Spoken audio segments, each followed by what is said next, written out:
Le numérique, c'est fantastique. Je me donne 2 minutes pour tester. Garou. On y va.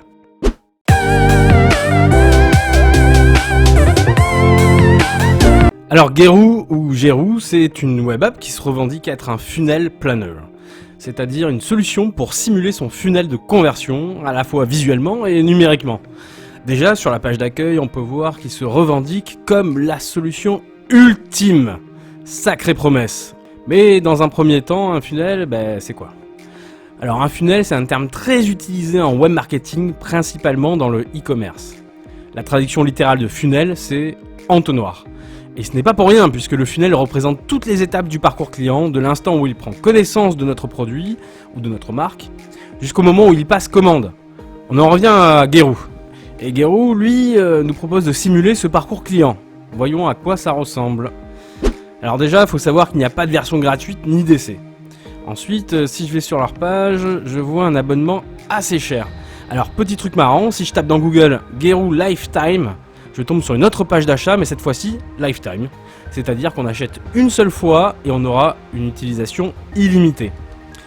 La différence avec l'abonnement classique est colossale, et je trouve que la pratique est moyennement acceptable pour ceux qui ont payé un abonnement. Passons. Une fois qu'on a acheté le truc, il nous envoie un mail de confirmation. Et oh rage, oh désespoir, oh vieillesse ennemie, que c'est moche. Le problème ne s'arrête pas là, puisqu'ils envoient directement le mot de passe dans le mail. Niveau sécurité, ça se pose là. Allez, je me connecte et voyons voir ça de plus près.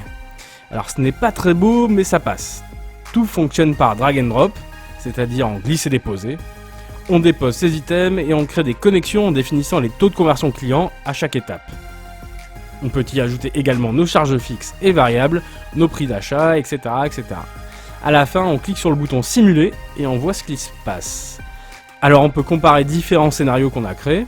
C'est assez sympa pour prendre de bonnes décisions dans la création de notre funnel et l'investissement dans des ads, c'est-à-dire la publicité en ligne comme Facebook Ads ou Google Ads, etc., etc. Un point vraiment remarquable, c'est la possibilité de faire du reverse engineering. En gros, on peut partir d'un objectif et ça va nous indiquer quels sont les montants à investir pour atteindre cet objectif. C'est vraiment le bon point de cette appli. Mais ça va s'arrêter là, malheureusement. Oui, parce que ça fonctionne plutôt bien quand les profits sont positifs. Par contre, ça capote complètement si on est en perte. Ce n'est clairement pas fait pour de la compta ou de la gestion de trésorerie. Il y a un gros problème aussi de synchronisation quand on a plusieurs utilisateurs simultanés sur la même feuille.